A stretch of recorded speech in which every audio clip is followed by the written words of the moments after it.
چمن تک جا کے خلاف ورزی شروع کر دی ہے.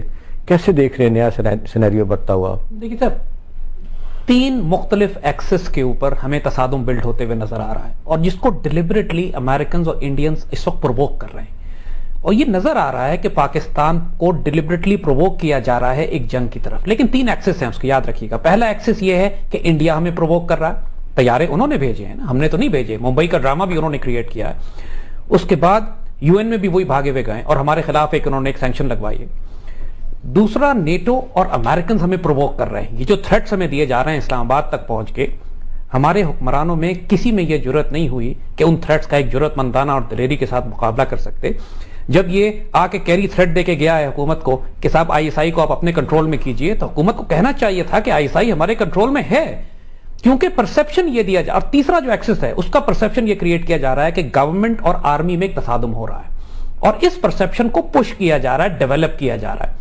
دیکھیے اس کے نتیجے میں ہوگا کیا کہ یا تو آئی ایس آئی کو یہ انہائلیٹ کر دیں گے، آئی ایس آئی کو ایلیمنیٹ کر دیں گے، اور ظاہر جب آپ کنٹرول کرنے کی بات کریں گے آئی ایس آئی کو، اور آرمی اور گورنمنٹ میں تصادم بڑھے گا، تو یا حکومت کا تختہ الٹ جائے گا یا آرمی کو یہ تباہ و برباد کر دیں گے. دونوں صورتوں میں مغرب کو، امریکنز کو اور انڈینز کو سوٹ کرتا ہے کہ جب ایک پولیٹیکل کرائسس ہوگا اسلام آباد میں، اس صورت میں جب یہ 2 اطراف سے انکرجن کرتے ہیں. میں اکرم ذکی صاحب کی بات سے پوری طرح اتفاق کرتا ہوں کہ اس وقت یہ ایک لمیٹڈ کنونشنل وار کرنے کی تیاری ہو چکی ہے. اس کا ہم جواب دینے کی پوزیشن میں ہیں. جواب اچھی طرح دیا جا سکتا ہے اگر ہمارے پاس کوارڈینیشن ہو آرمی، پارلیمنٹ اور گورنمنٹ میں ہو. اس وقت یہ رہا ہے کہ ٹوٹل ڈسفنکشن ہے، پولیٹیکل ول ہو. پولیٹیکل اس وقت ویئرس کر رہے ہیں. اس وقت جو گورنمنٹ ہماری کر رہی ہے یا پسپائی کر رہی ہے یا انیکشن ہے. دونوں صورتوں میں ملک کے لیے خودکشی ہے. یعنی اس وقت کے جیو پولیٹیکل سناریو کو اگر آپ دیکھیے تو 16 دسمبر ہے آج کا دن، ہماری سقوط ڈھاکہ ہوا تھا، اور ہم زندہ قومیں اپنے نقصان سے سبق سیکھتی ہیں. قوموں کی تاریخ میں ایسے وقت آ جاتے ہیں، ٹھیک ہے ہم نے ایک بڑی بھاری قیمت دی اپنی بیوقوفی کی، لیکن اب یہ وقت ہے کہ اس سے ہم سبق سیکھیں. اس وقت بھی ہم کو ڈپلومیٹکلی آئسولیٹ کیا گیا تھا. اندرا گاندھی نے پوری دنیا کے دورے کیے، روس کے ساتھ ایک دفاعی معاہدہ کیا، امریکہ کے ساتھ معاہدے کیے، چین کو انہوں نے پیچھے ہٹا دیا معاہدے کرنے کے نتیجے میں. اور پھر پاکستان کے اندر، ایسٹ پاکستان میں دہشت گرد مکتی باغیوں کو تربیت دے کر انہوں نے جب یہ دیکھا کہ اندر سے کمزور ہو گئے ہیں اور اسلام آباد کی حکومت جو ہے وہ ان ایکشن اور پسپائی کا رستہ اختیار کر رہی ہے، تو انہوں نے فوجیں داخل کر کے پاکستان کو توڑ دیا. ایگزیکٹلی وہی روٹین یہ اب کرنا چاہتے ہیں. اس وقت بھی ڈسکنیکٹ ہے آرمی میں اور پولیٹیکل ول میں، پولیٹیکل گورنمنٹ میں. اگر یہ پارلیمنٹ جو کہ ابھی تک فنکشن نہیں کر رہی ہے، ابھی تک یہ گورنمنٹ فنکشن نہیں کر رہی ہے، تو پاکستان کے لیے سب سے بڑا نیشنل سیکیورٹی تھریٹ یہ گورنمنٹ بن جاتی ہے. جنرل صاحب یہ فرمائیں کہ جو ہمارا اوریجنل ڈے 1 سے سٹینڈ تھا کہ جب تک ہندوستان ہمیں ثبوت فراہم نہیں کرے گا ہم کچھ نہیں کر سکتے، لیکن پروسیس میں ہم دیکھ رہے ہیں کہ ہم کنسیڈ کرتے چلے جا رہے ہیں. یہ فینومینا کیا ہے؟ دیکھیے بات یہی ہے نا، میں نے عرض کیا آپ سے کہ ثبوت والی بات جو یہ کر رہے ہیں یہ قوم اور آرمی کی زبان ہے. قوم اور میڈیا، آرمی، پوری قوم کی سیلف ریسپیکٹ اور عزت اور ڈگنیٹی کا سوال ہے. قوم یہ کہہ رہی ہے کہ آپ ثبوت مانگیے، آپ کیوں کنسیڈ کر رہے ہیں؟ حکومت پر پریشر ہے. لٹرلی حال اس وقت یہ ہے کہ گورنمنٹ رچرڈ باؤچر چلا رہا ہے واشنگٹن سے بیٹھ کے. Every thing that is being decided. ایک جوائنٹ سیکرٹری لیول کا ایک جوائنٹ سیکرٹری لیول کا آدمی ڈائریکٹ پریزیڈنٹ کو، پرائم منسٹر کو فون کرتا ہے اور پاکستان کے فیصلے چلا رہا ہے اس وقت یہ. تو لہٰذا ایکچولی اس وقت حال یہ ہے، پرائم منسٹر ہاؤس میں آپ جائیے، چھتوں تک فائلیں بھری ہوئی ہیں اور ڈیسیشن نہیں ہو رہا ہے. ان ایکشن ہے کہ جب تک کہ پریزیڈنٹ ہاؤس سے یا باؤچر سے اپروول نہیں آئے گا فائلیں نہیں آگے چلیں گی. اور موسٹ انکمپٹنٹ اور کرپٹ لوگ اس وقت اسٹریٹجک لوکیشنز پہ بٹھا دیے گئے ہیں. فرنٹیئر کا تمام لا اینڈ آرڈر کے فنڈز روک لیے گئے. یعنی حال اس وقت یہ ہے کہ پولیس کے پاس ویپنز، ایمونیشنز نہیں ہیں. آرمی تو بارڈرز پہ ہے یا سوات میں آپریشن کر رہی ہے، لا اینڈ آرڈر کون مینٹین کرے گا؟ یوگوسلاویا کو جب انہوں نے توڑا تھا تو اس کے لیے ایک صرف انہوں نے فنڈامنٹل ایلیمنٹ یہ کیا تھا کہ فیڈرل گورنمنٹ نے پروونسز کے لا اینڈ آرڈر کے فنڈ روک لیے تھے. ذکی صاحب، جمعیت الدعویٰ پہ جو پابندی لگی ہے یہ لوگوں کو ہضم نہیں ہو رہی. بات غلط یا صحیح کی تو بھی بات ہم نہیں کر رہے، اس کا فیصلہ ہونا ہے، غلط یا صحیح ثابت کرنا ہوگا کسی کو. لیکن ہم دیکھ رہے ہیں کہ جس انداز سے ہمارے مستقل مندوب حسین ہارون صاحب نے کنسیڈ کیا کہ جی مجھے پتہ ہی نہیں پابندی لگ رہی. پھر ہم یہ دیکھ رہے ہیں کہ 3 دفعہ ہندوستان نے کوشش کی اس تنظیم پہ پابندی لگانے کی، تینوں دفعہ چائنا نے اس کو ویٹو کیا. اس دفعہ یہ کہا جا رہا ہے کہ چائنا کو کنسلٹ ہی نہیں کیا گیا، پوچھا ہی نہیں گیا، اور یہ ان ادر ورڈز ان کو کہا گیا یہ آپ کر رہے ہیں تو ٹھیک ہے کر لیں، ہم پہ پریشر آپ. مجھے تو لگتا ہے ایک تو جو ہمارے سفیر کی وہاں تعیناتی ہوئی ہے، میں تو جانتا نہیں ہوں لیکن ان کی تعلیم کے بارے میں بہت سی خبریں ہیں کہ کتنے اعلیٰ تعلیم یافتہ ہیں وہ، اور تجربہ بھی ان کا جو ہے ان معاملات میں. اقوام متحدہ میں مندوب ہونے کے لیے ایک بہت وسیع تجربے کی اور دنیا کے حالات پر گہری نظر ہونی چاہیے اور اس کے قوانین سے واقفیت بھی ہونی چاہیے. وہ ٹیکنیکل کام بھی ہے.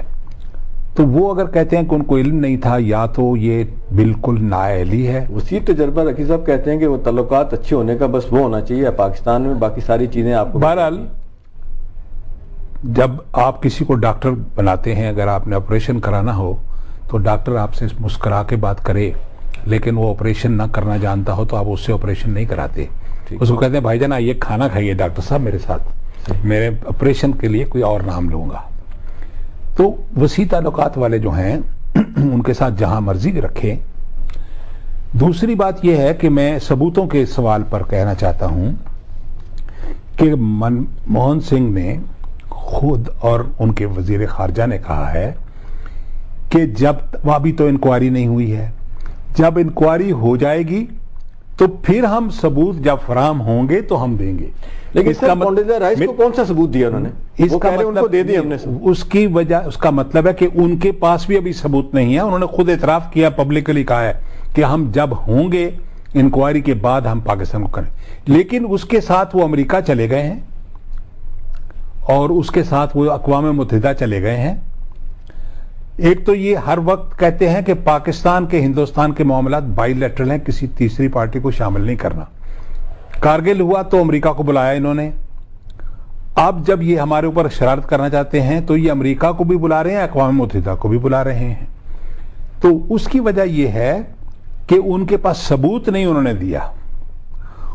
اس کو صرف اپنی وہ الائنس جو انہوں نے کی ہے، امریکہ کی سب سے بڑی بش ایڈمنسٹریشن کی کامیابی جو تھی زندگی کی، ہر جگہ ناکام ہوئے ہیں، عراق میں، افغانستان میں، مڈل ایسٹ میں. پالیسی اوباما صاحب کی کنٹینیو ہوتا دیکھ رہے ہیں آپ، وہی بش ناکام ہوئے ہیں.